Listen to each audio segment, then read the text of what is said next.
Mark McCormick, Mark Finn, and I have all had a chance to work very closely with Dr. Davis in the past.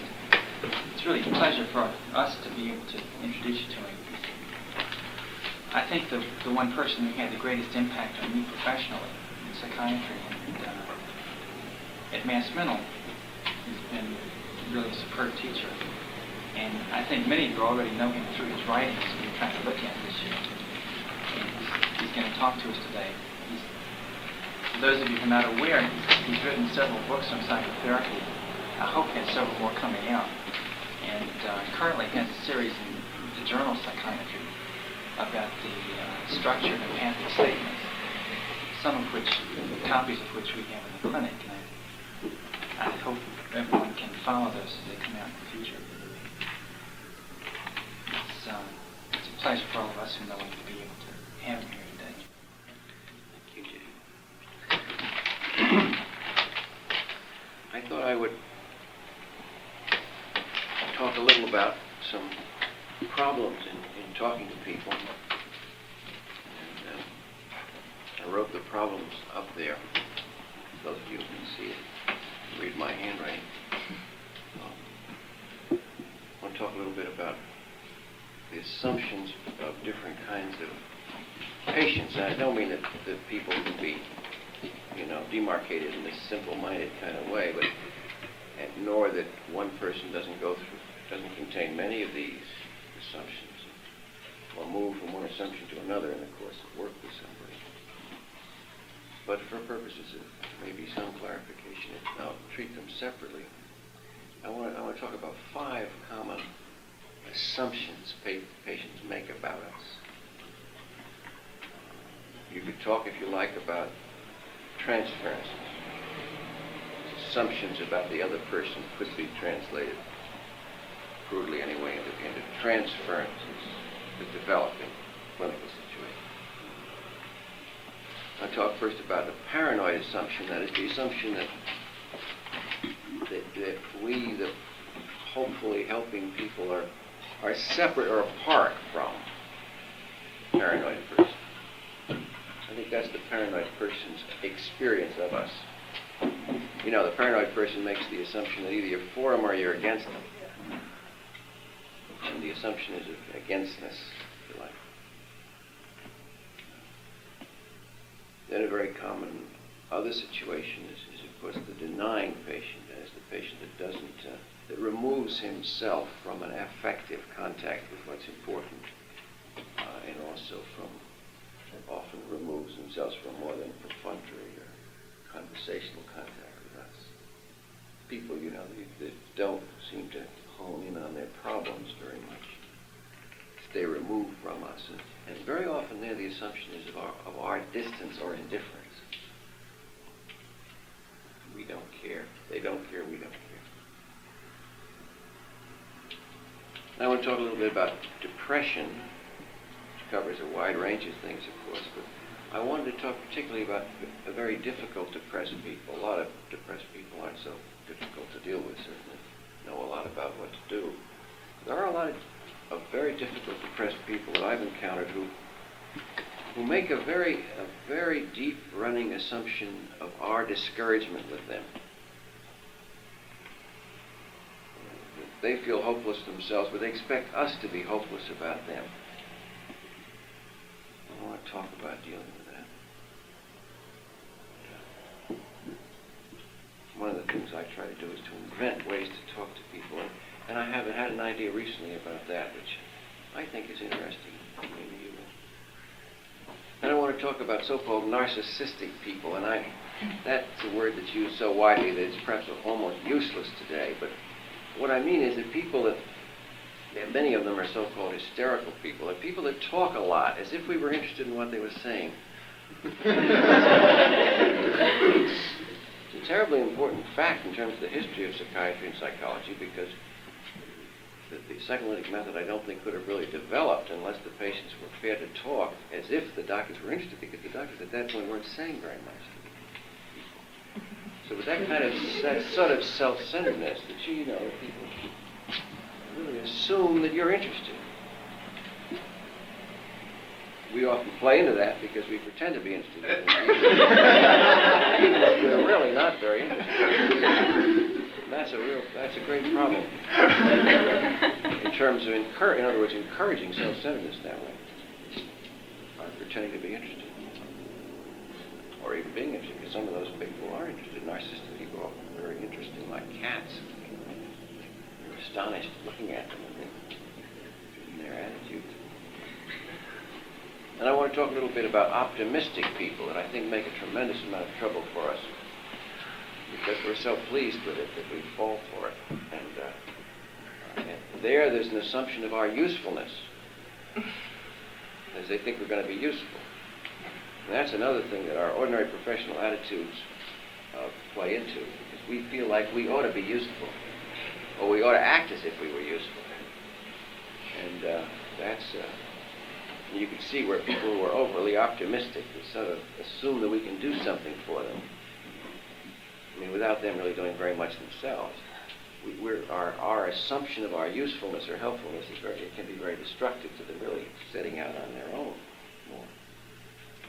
Anyway, those are the kinds of situations which I'm sure everybody everywhere meets with. I don't think the fact that you're a seaside community next to industrial establishments, well-known racetracks will probably skews your population much more equally than the rest of us would perhaps have done.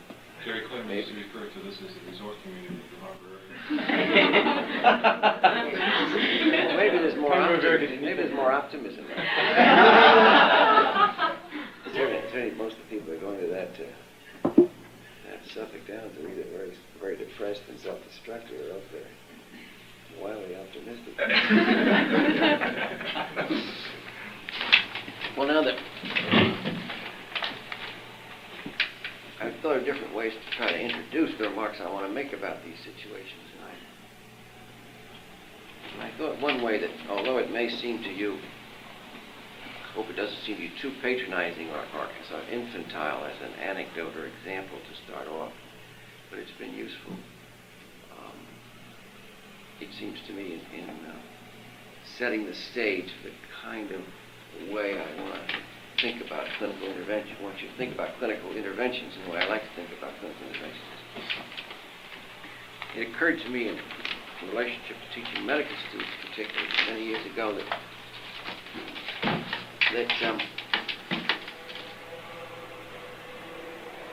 if you stub your toe, and some of you have heard me make this perhaps tiresome, particularly, if you stub your toe, you begin to think about what the ordinary human response to that is. I think it's an attractive way to think about our patients' problems. One of the things that you learn in medical school, and some of you unfortunately were not subject to that experience, but in the course of medical school, it's a very common teaching device to try to bring to people's attention the way the body responds to ordinary insults. That's called pathology, but it really is sort of nature. And inflammation, for example, is one of the ways courses in pathology begin, by studying the skin's response to splinter or infections. Well, that's the sort of model for what I'm thinking about when I raise the question, well, what is the ordinary human response to stubbing your toe? Well, I don't know how many of you have vivid memories of that, and it helps to, in terms of the memory, not the experience, it helps if you've had, say, an ingrown toenail or something about the toe or the foot that makes it especially tender, because then the reaction is heightened and you see it at its most vivid. I like, when I do this little thing with the students, I like to say that one of the tests of your clinical acumen is if your roommate has stubbed his or her toe, and say you've got a taxi waiting downstairs to go to Logan Airport, you only have about 20 seconds, very short time anyway, in order to borrow $20 from your roommate so that you can get whatever it costs now to get to the airport. And that's a good clinical comparison, it seems to me, because it's a particularly difficult situation. You're not expecting somebody who's stubbed his toes jumping around, angry, insulted and ashamed and everything is not likely to be interested in negotiating a financial transaction, especially on the assumption that you should have figured it out beforehand, gotten your own money, and blah, blah, blah. But it's a good clinical example, it's a sort of situation which one meets in an emergency room commonly, for example. You have everything against you, and you still got to do something useful. Anyway, when you think about that, it's pretty obvious that there are some things you should do and there are some things you should not do in that situation. That is, if you want to get your money very quickly. For example, you shouldn't go up to the person and say, "What's the matter?" That's fatal. There are two reasons that's fatal in my experience. One is that if you go up to the person, address them directly, their anger tends to focus on you, because projection follows attention. You tend to get angry with the person you're looking at whenever you're angry to begin with. And the other reason is that when you're in that little angry response, you tend to think everybody knows already what the matter is, or that anybody ought to be able to immediately see what the matter is. So that this apparently innocent question, "What is the matter?" is insulting and annoying and aggravating. And perhaps there's a third reason, too, why it's a great mistake to ask somebody what's the matter in that situation. That is that they're so consumed with their rage and their shame, their pain and everything, that they don't want to think. That is, the act of thinking requires a kind of neutral,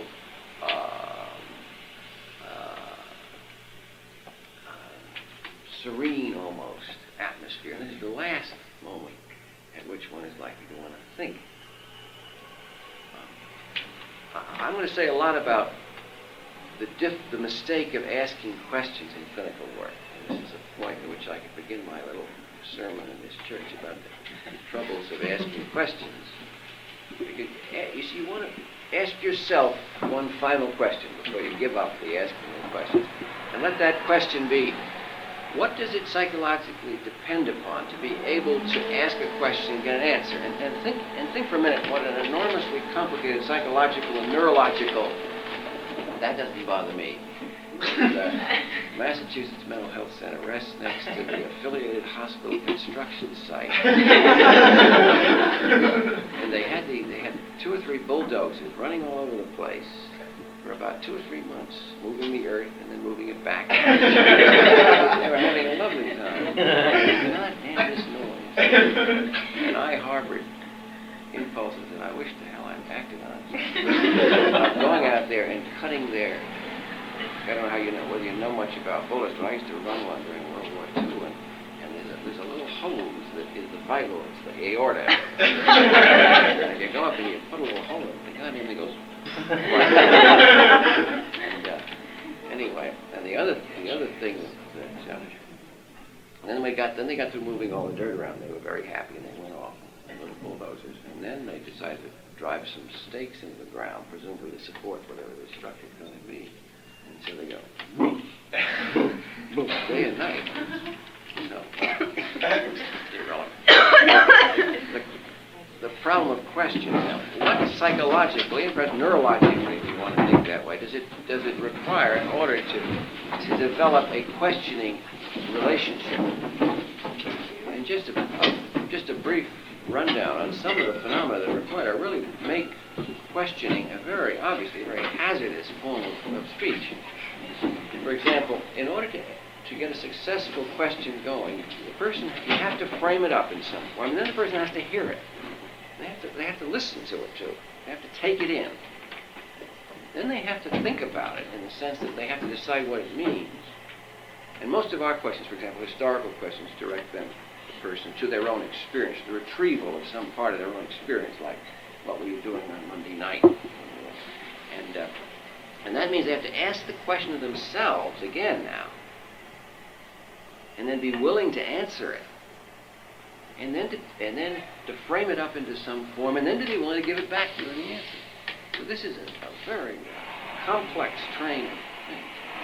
And so that, although questions remain the main device we use in our psychotherapeutic work, I hope that I can interest you in thinking about some other ways of addressing patients, because the question is such a difficult thing to use.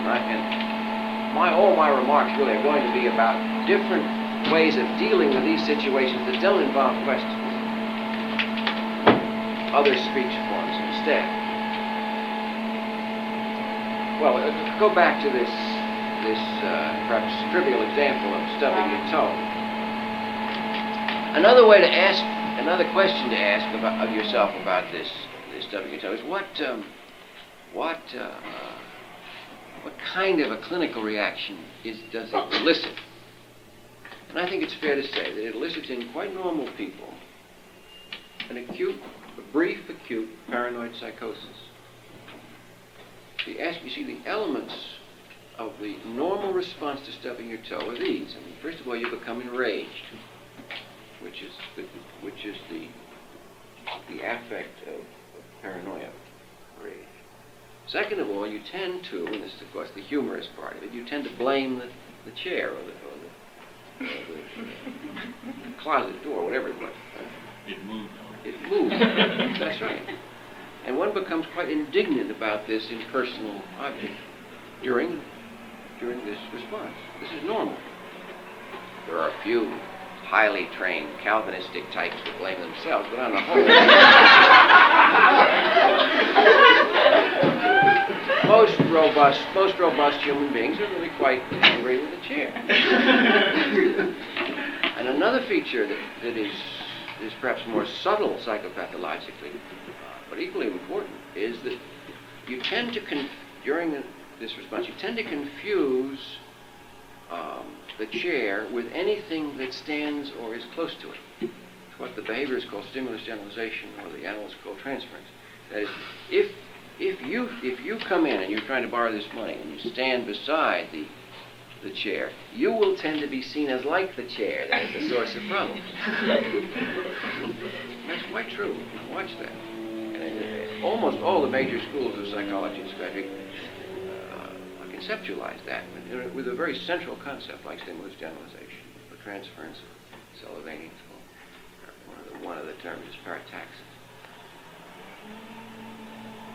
Then there's another thing that's perhaps even more remarkable about this normal response to acute insult from humans, and that is that you lose what the psychopathologists call your ego boundaries. I mean, that is, you think the other person knows more about your state than they really could be expected to. They can read your mind. That's why if you ask them what's the matter, it's one of the reasons they're so upset. Everybody should know what's happened. And you know, if you're under a very acute distress, how you feel, everybody ought to know. You know, you shouldn't have to explain it. And that's a loss of ego boundaries, and is a very typical feature of the ordinary acute paranoid psychosis as you meet it in the clinics and hospitals. But you recall that I was setting this up with the medical students. I say, well, now, how are you going to get the $20 in these few seconds? And, well, obviously, the nature of this clinical syndrome dictates some things you don't do. One is you don't stand near the chair. It's best to stand beside the person looking at the chair. And that represents something that I owe to Harry Stack Sullivan, who often sat beside his patients. First of all, because many people don't like to be stared at. You especially don't like to be stared at when you made a fool of yourself. And this person's just made a fool of himself. What's he doing stubbing his toe? His own person, blah, blah, blah, stub toe. And so don't stare at the person. Get out of the field of vision and look at the offending object. That's a good thing. And those of you who've had to worked in mental hospitals with seriously ill, very seriously ill people and dangerous people, you know that one of the things you don't do is approach the paranoid person either from behind or directly from in front. You tend to go in from the side. And another thing you don't do is question, as I said. But very soon you do this exercise with medical students, or anyone, quickly people begin to realize what you do in a situation like that to get you money. And there are two broad interventions. One of them is essentially an existential intervention or empathic intervention, and the other is essentially what I call a counterprojective or Sullivanian intervention. empathic intervention is the most obvious. You say something which essentially puts you with the other person's painful state of mind. Right? If you're a mother and your child is something, you may kiss the toe or something in the sense of sort of taking the toe up and comforting and being with the child in the pain until you don't do that as a rule clinically, but you do something very similar. We're creative out here.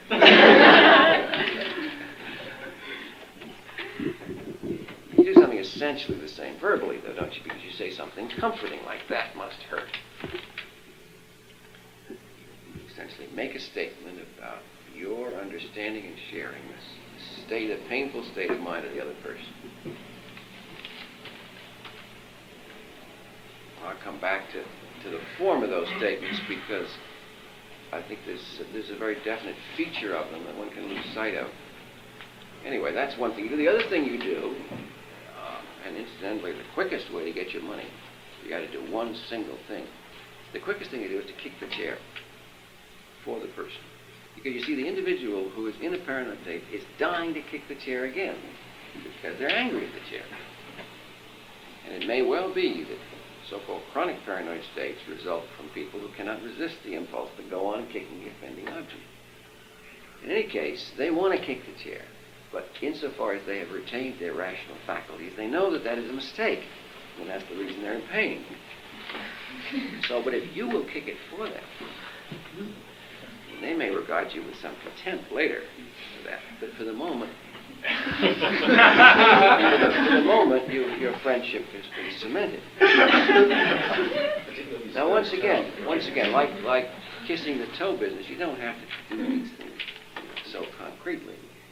Words are quite adequate instruments for enforcing the same messages.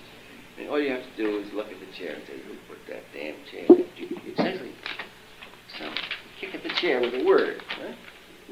And that instantly makes you an ally. And in that setting, if you want to be sure you get your money, you say something comforting, and then you kick the chair. And you may even get more money than this person would have given you under other circumstances, which is a very important clinical fact. Because if you can help people in their desperation, you cement bonds and create relationships, what we call alliances, which are much stronger and more lasting than the ordinary kinds of relationships which arise in less critical situations. Well, let that be my little introductory anecdote. It took so long, it might be the whole speech. But I did want to, before getting into the specific interventions for these situations, one of which we've already, in a sense, touched on with the paranoid.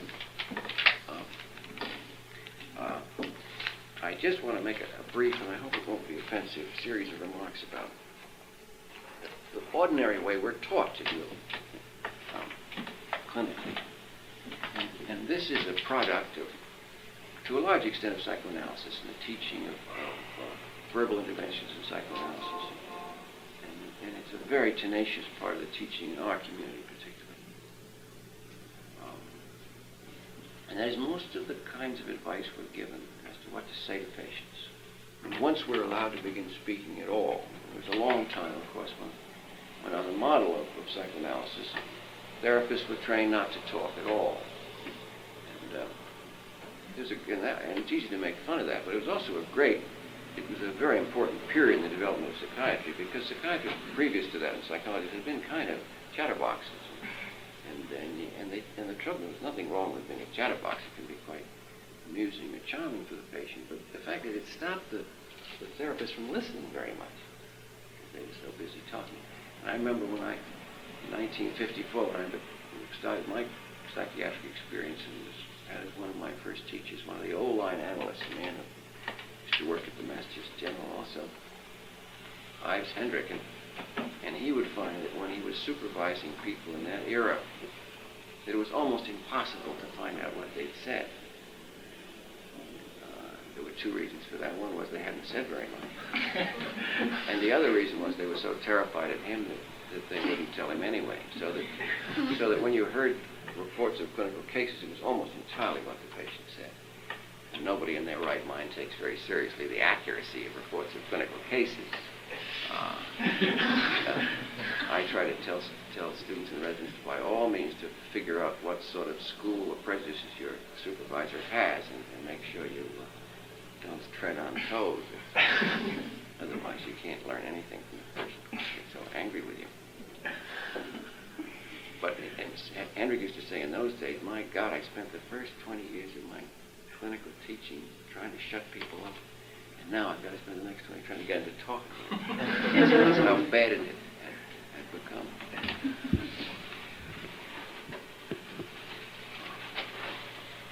But when people were taught to intervene, they were generally taught, in my experience, to talk about things. Talk about things. And one of the commonest forms of this is an expression you will hear very, very frequently, which is try and get the patient to see something, or explain it, or make a connection, or see if the patient can't be persuaded to understand. That's most of the advice I think you're like me in my experience. That's most of the advice you probably receive. How can we figure out how to get the person to understand something? It's all very rational. It's all very intellectual, even though it disdains intellectuality and intellectualism if the patients do it. It's very much aimed at doing what I think should be called ego work. And it depends upon, of course, there being a sufficiently cooperative ego in the patient to join in this effort of getting the person to understand.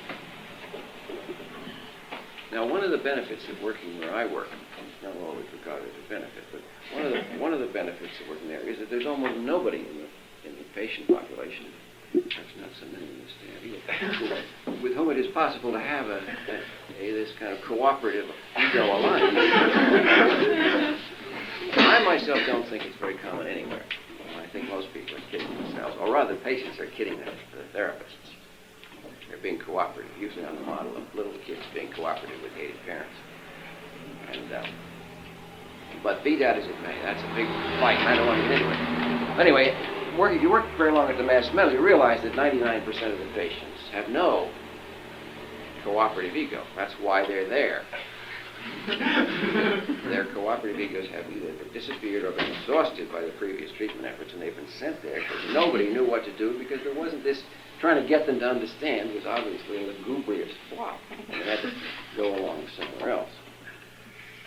So it's a good place to think about these methods, but I hope that you won't feel that these other ways of talking are exclusively useful in dealing with the worst sorts of loonies. That's just not so. I have my own private practices. Well, I have a number of so-called psychotic people involved.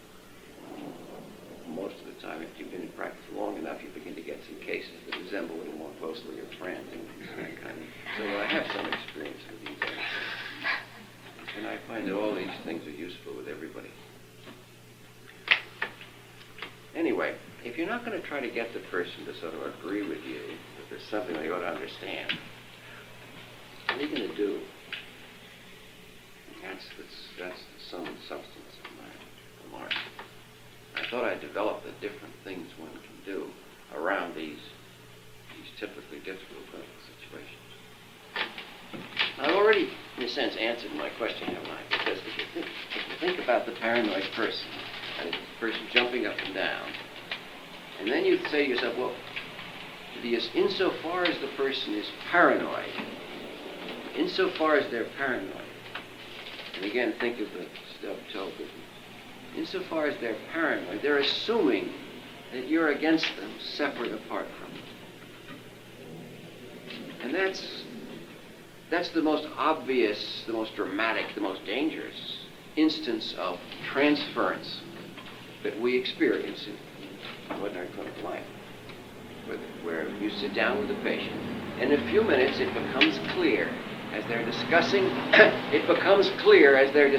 the plot against them, and the dangerous people who want to kill them, and the unidentified people that have in the past ruined their lives. When they begin to develop this charming scenario, right, you have about 10 or 15 seconds, maybe, before you, too, will be looked at with increasing, you know that wariness that comes rising to their eyes as they begin to wonder whether they're in the presence not of their friends, but once again of their enemies. Most of the time in outpatient clinical practice, they don't let you know that they're thinking hard about where you belong in the situation. But almost invariably, they at least have some significant question as to whether it is safe to tell you. And the assumption of that is, I don't know whether this therapist is for me or against me. So that's what I mean by the assumption of your separateness or apartness. And let me say again, the paranoid person, by definition almost, makes a sharp distinction. And the distinction is between those who are for me and those who are against me. And there is no gray area in the middle.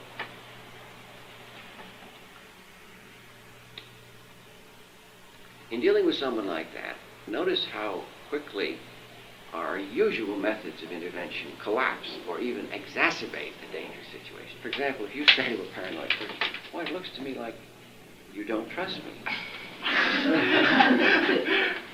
If they hear that at all, and they may just hear things like, "He doesn't trust me," or something like that in their fragmentary receipt of information, if they hear that at all, it becomes what?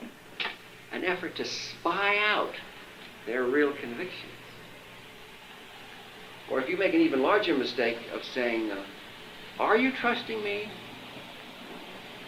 The patient, this private, proud, paranoid person says, "Who gave him the assumption to find out my attitudes?" Furthermore, they may more directly associate you with all those prying people that have been trying to find out about, say, their secret homosexuality or the blah, blah, blah, whatever it is, right?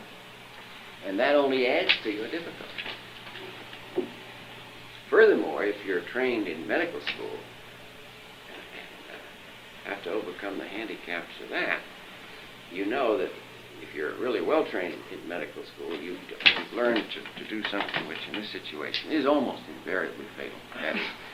That is, a good physician assumes the attitude of that the patient contains a disease.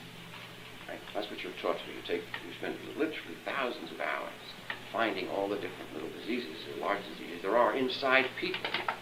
Right? And so after you've been trained very well that way, when you look at somebody, you sometimes see a human being, but commonly you say, "Oh, well, now, maybe that's an interesting lump." You know, that's your attitude. That's why physicians are so often, if not disastrous socially, at least handicapped, because they've been so heavily trained to look at people as sites of disease that when they come into a social situation and carry that over, it has the kind of effect you would expect. You know, people that question you and stare at you as if you might be sick or something, are not the kind of people that you've been hoping that you'd meet at the next party. So the physician, by concentrating on the patient as a site of disease, of course, invites the paranoid person who is intent upon saying, "I'm all right, it's those bastards that are sick," right? When somebody comes in and says, "Well, now let's see what's the matter with you," that sort of assumption, when the patient's whole psychic being is directed at ejecting all the so-called bad things in themselves onto everybody else, much as they may belong really to the patient. But no thanks right now. So if you're trying to sort of jam them back into the person, well, you know what you've got to do. You've simply got to fight, maybe a physical fight. So you don't want to do that. Well, you really want to, and another thing you don't want to do, and this is trickier, is you might say, well, in the acute paranoid situation, I can go up and kiss the paranoid person's toe. Or I can say, "Oh, how that must hurt." But that's very tricky, because most paranoid people are afraid of closeness and intimacy. You may be able to get away with that with a so-called normal person, if such exists, a so-called normal person whose stuff is so. They'll allow a certain amount of confidentiality. But the serious paranoid person will not allow you to get that close. And so you can't be empathic with paranoid people, at least at first. That's dangerous.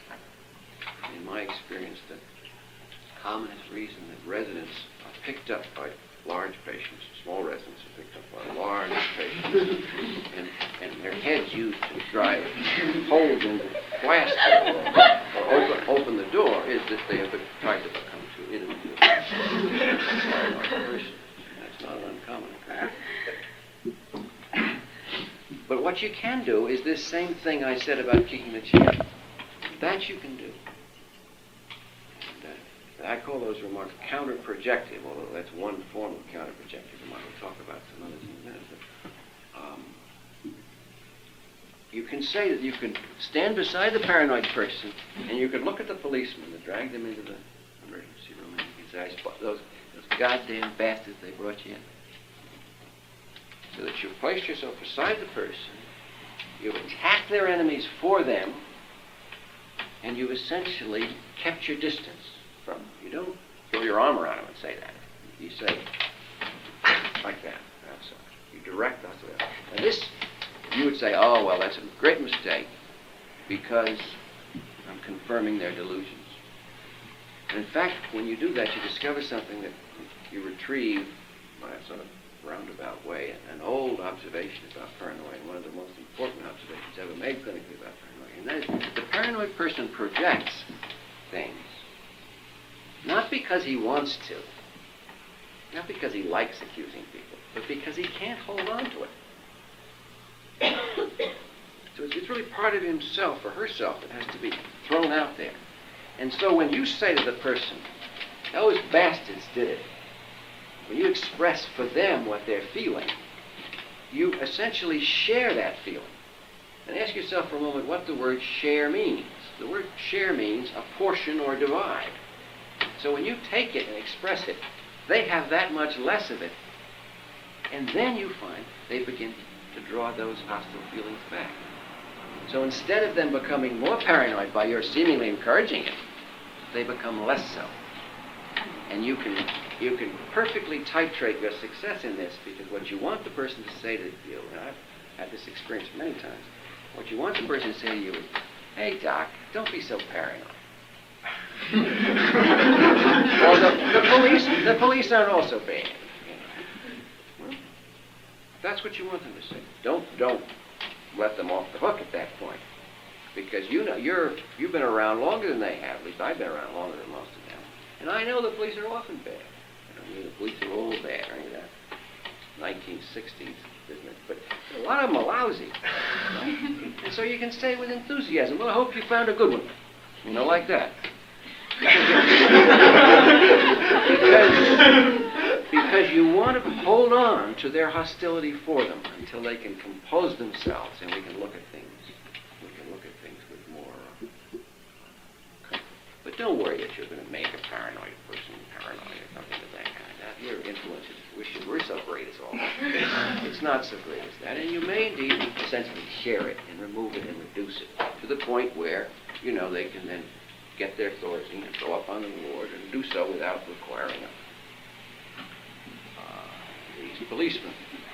There are similar things that people have always known about this with a more unspoken way. One of my favorite kinds of experiences. When I was a resident, I don't see it anymore, but as you know, you'd see a group of police, 4 or 5 very burly police people, bringing some paranoid person in handcuffs, and then they very gingerly release the patient from the handcuffs, and they stand back. They expect to be assaulted, or maybe too. And then the person on duty calls up the nursing service and says, would you send down the smallest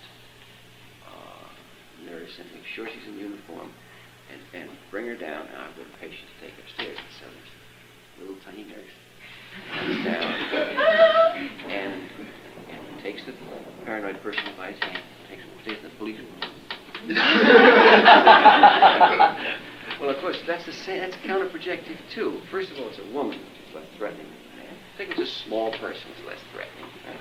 And furthermore, it's somebody who just in a sort of matter-of-fact way and does it. And that's doing what I'm talking about, speaking about. Well, that doesn't always work either, like everything else. But that's sometimes. Must have let a little nurses down.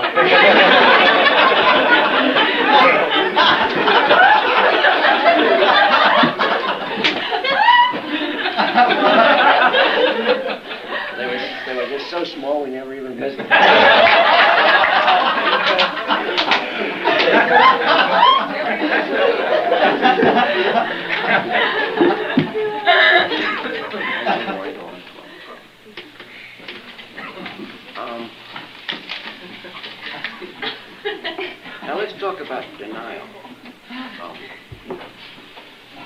You see a lot of denial in serious depressions. The most dramatic example, in my experience of denial, of course, is in catatonic people. And I don't know how much catatonia you see here, but I think you probably see more than maybe even you recognize it, like you can see more critically anymore. I find that catatonia is very common, small degrees of it.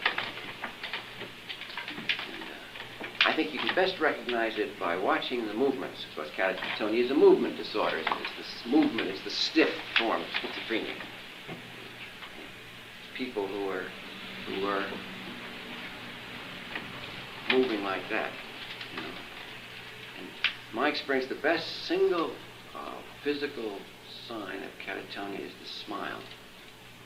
You may not smile at all, so you don't have that exercise to help you with, but if they do smile, watch it.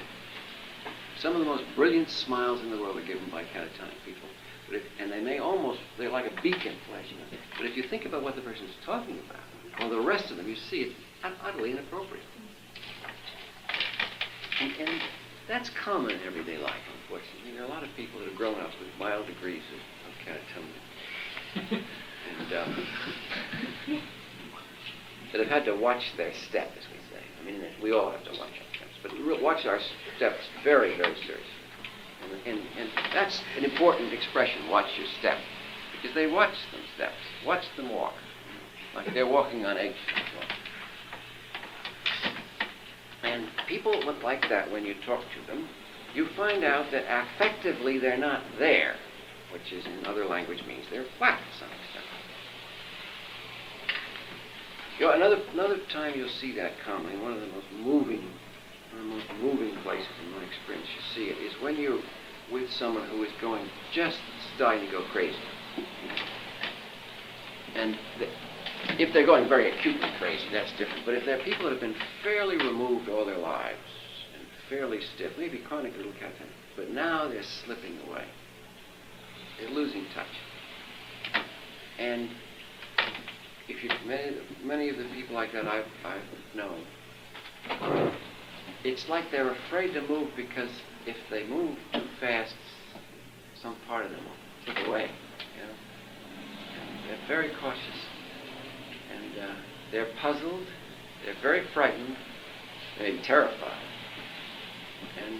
and they seem dreaming, and they are dreaming in a sense, in the fact that they're as we say, more and more out to lunch, and they're very frightened because that's a very frightened, very scary experience. And when you talk to them, they will be, especially if they've been chronically catatonic, they will be polite, because the nicest people in the world are catatonic. I mean, they can also be the meanest, but most of the time they're the nicest. And they have been trained, they've been brought up, you know, to watch their step.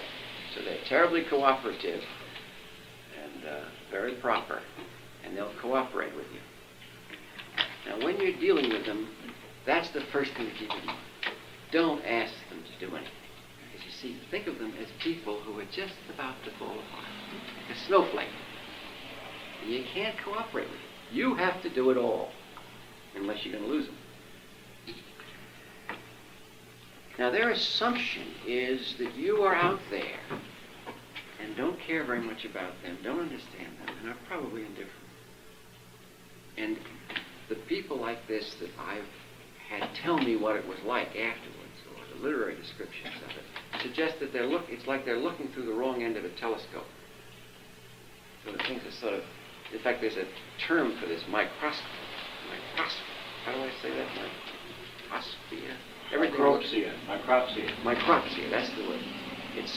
Everything looks very small, and it's as if it was far away, and they're far away. This is the place, and sometimes there are some depressions which are not unlike this too. This is the place where you want to get with the person. And I don't mean by physically get with them. That's a mistake. Sometimes it helps to hold someone's hand, but I've never felt it was necessary. And it's because our clinical judgments are not reliable enough to know when it's very good or very bad to hold somebody's hand. I don't hold people's hands. But you can use words in just as effective a fashion. So you're with somebody who's in a great distance. So therefore, you want to be close to them, because that may decrease this distance. You have to be close. Now, the way to get closest to people is to be empathic. And that's a statement, I guess what's called a tautology. It's double inside itself, so to speak. That is, if you're empathic, you have succeeded in projecting yourself into the mind of another. That's the meaning of the word empathy. One of the meanings. Project yourself into the mind of another. Now, that's what you have to do with someone like that, because that's the way to get closest. Because if you can get inside them, then you're much closer to them than if you're outside them, obviously. Now, what is the speech form that allows you to be closest to another human being? You might say, well, the statement is, I love you. That's not the speech form that allows you to get close, because you see the speech form, I love you, says there's a me and there's a you, and there's a love between us, but we're separated. We may be joined by that love, but still the love is between us, we say.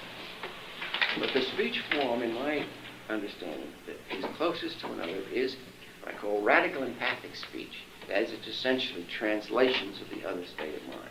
It's imitative speech, if you will. In the textbooks, in the old textbooks of psychology, when they got to the section on empathy, there was a picture they owned, several of them in hand. I don't know if you've ever seen it, but it's a picture of a guy, an athlete going over a male athlete going over a high jump. Very high. What is that? High jump? Pole vault. That's it. Right. Pole vault. And he's just at the top of the thing, you know. And the people watching are all going. And they're with him up there. That's being with him. That's imitative, empathic behavior in this sense. Now, the question is, what is empathic speech sound like? How do you know when you're performing empathic verbal utterances? Well, I've given a lot of thought to this, and I have two or three suggestions. One is that perhaps the easiest way to decide that for yourself is to remember what you found yourself spontaneously doing when you were talking to somebody with whom you felt close, as we say. What kind of speech forms rose to your mouth, which you tend to utter? And in listening, for example, to myself, when I thought I was being close to someone, I may be kidding myself, or listening to other people, when I thought close to the people they were talking to, or in listening to tape recordings of interviews, when it seemed to me one could demonstrate that this was an empathic moment, that what you find yourself doing at that moment is generally making certain kinds of noises. For example, someone's saying something sad to you, you often find yourself, I find myself, and I've noticed in these tape recordings, other people, there's a sort of a moaning in the background, as if you're getting with them in what they're feeling. In the same way, when someone's happy, you'll find yourself making happy kinds of noises. One of the ways that I first began to think about this was, I know I've told some of you this silly anecdote before, but was that in reading my children the Sherlock Holmes stories, which I love to do more for my entertainment really than theirs, but reading the Sherlock Holmes stories, it suddenly occurred to me that this was a brilliant example of a clinical problem. That is that you remember that the Sherlock Holmes stories are largely told by Sherlock Holmes himself. That is, Watson somehow or other gets him. There are other narrative things, but a lot of it is that Watson gets Holmes to talk a lot about these murders and how he solved them. Watson was really a great therapist. We never knew it all along. Well, that's precisely my point. But and you're saying a great therapist is right, because think of the patient in this case. Think of Holmes. Holmes is a real weirdo.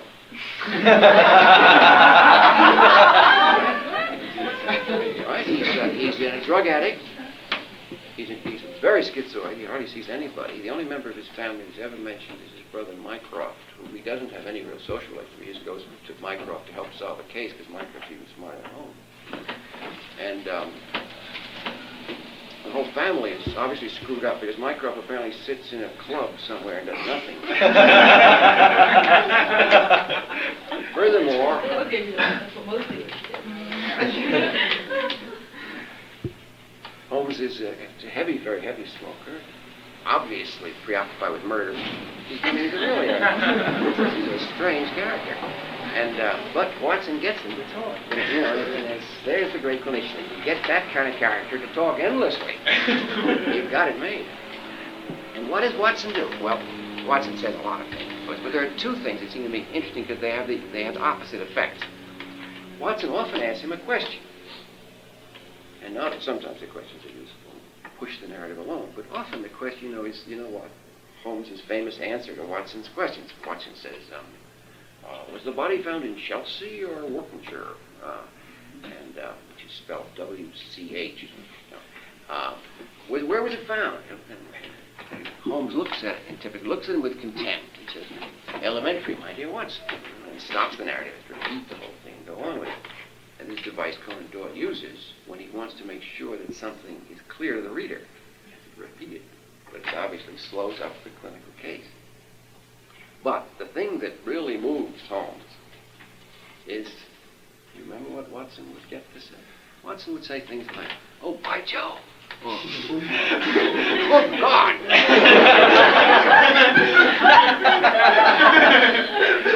Dreadful, Holmes.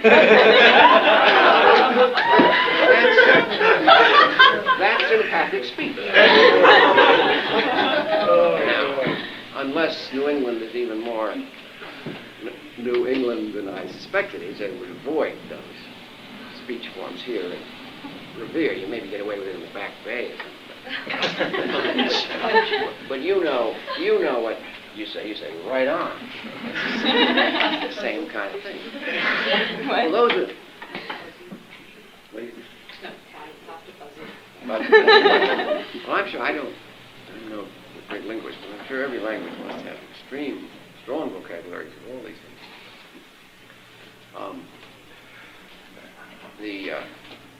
That reminds me of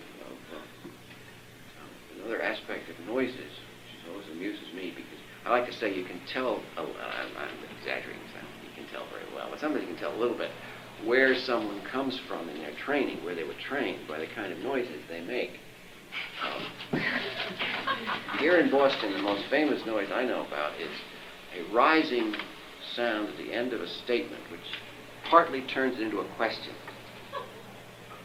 It's like the French n'est-ce pas, that's what I thought. You say, that sure was a tough day out at the Downs, no?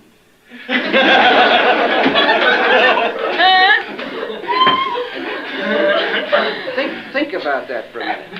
Think about it. In terms of what I'm trying to suggest. Think about that, because you see, it's something that has arisen spontaneously as a way of turning a statement partly into a question. But it avoids the full-blown district attorney inquisitiveness of a question, and doesn't say, "I have to know. Tell me." It says, "Maybe you can tell me." So that if you don't want to be too inquisitive, you say it like that, and a little bit, and that one may begin to get it out of the patient. But again, trying to find speech forms that lie between the conventional ones that may be useful in difficult situations. The other thing, some of you again are bored with hearing me say this, but there's a perfectly marvelous passage in Sullivan's little book, which I recommend passionately, they call The Psychiatric Interview, in which he talks about what he calls transitional noises you make when you want to change the subject without disturbing the patient. He has one, I won't spend more time on this, it's not relevant quite to this, but he has a noise which he says he finds is most useful if it sounds a little bit like a ball bearing with some sand in it. Think about how to do that. I'll actually get to that a little bit when I talk about dealing with narcissistic people. Well, so in terms of getting with people that are removed, the way to verbally get with them is to make essentially empathic statements of exclamations of concern, and they are also, the other main form of them is what I call translations, which are essentially statements of the other's state of mind, where you say, that must be awful, or it must be terrifying, something like that. That's a large subject, and there are different forms of that, and ways of extending your inward possession of the patient's mental form by what I call extensions. That's once you've placed yourself inside someone's state of mind, how do you move around? I've got a group of speech forms which I call extensions, temporal, spatial extensions. Particularly, for example, I can say, if I want to take a history empathically, I can say something like, that must have been awful last week. Now I want to extend it temporally. I can say that must be awful last week, but maybe long before that. Which, if the person wants to tell me how long before, they can then tell me, but I'm not questioning them. Or you can extend it. You can do spatial extensions. That was a wonderful moment at the Downs, but it went all to pieces when you got home. Spatial, move around inside a person's world, or the so-called world of causal possibility. Okay, that must have been miserable because of such and such, but also because of such. Make causal movements within the so-called inner space of the patient when you work in this radical empathic way. Let me say a word about depression. And when I mean